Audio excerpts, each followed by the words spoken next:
আসসালামু আলাইকুম এভরিওয়ান, আশা করি সবাই ভালো আছেন। তো আজকে রান্না করব হচ্ছে জিরার পায়েস। এখানে এই যে জিরা, আর জিরার পায়েস করতে হচ্ছে আমাকে লাগবে হচ্ছে গুড়, চিনি, কিশমিশ, আর এখানে সাদা সাদা এলাচ, দারচিনি, কাজু বাদাম, কাঠবাদাম। আর এখানে হচ্ছে 1 লিটার দুধ নিচ্ছি। আর দুধটা হচ্ছে আমি ঢেলে দিব ফ্রাই প্যানে।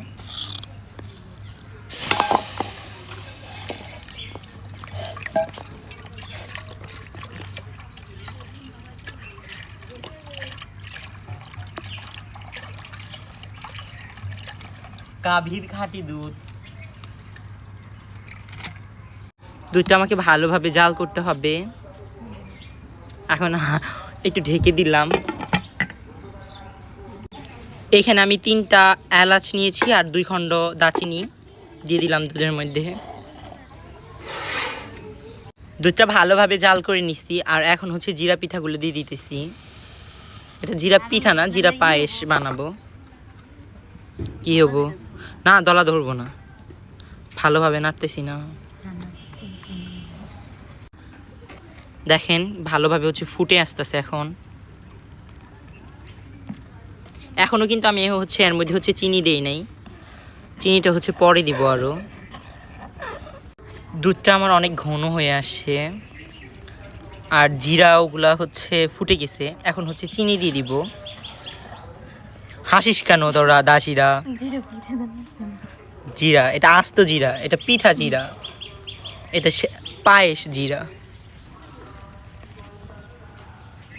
কিসের 50 টাকা 100 টাকা নেয় না বেটারা। এখন আমি চিনি আর গুড় দিয়ে দিব। ভালোভাবে নাড়াচাড়া করতে হবে।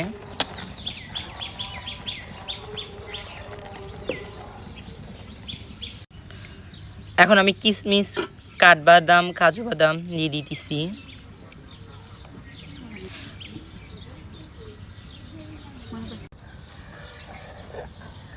এখন হচ্ছে আমি নামায় নিব জিরার পায়েসটা, পরিবেশন করব, সবাই মিলে খাবো। জিরার পায়েসটা হচ্ছে আমি নামায় নিছি। এখন বাটিতে বেড়ে দিব সবাইকে। আয় কেরা কেরা খাবি।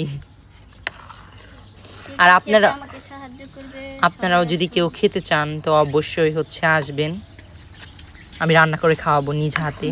রান্না তো শেষ, আর এখন আমি হচ্ছে খেয়ে নেব। বাসায় চামিচ আছে, বা চামিচ দিয়ে খেতে মন চায় না, আমি হবলা দিয়ে খাবো।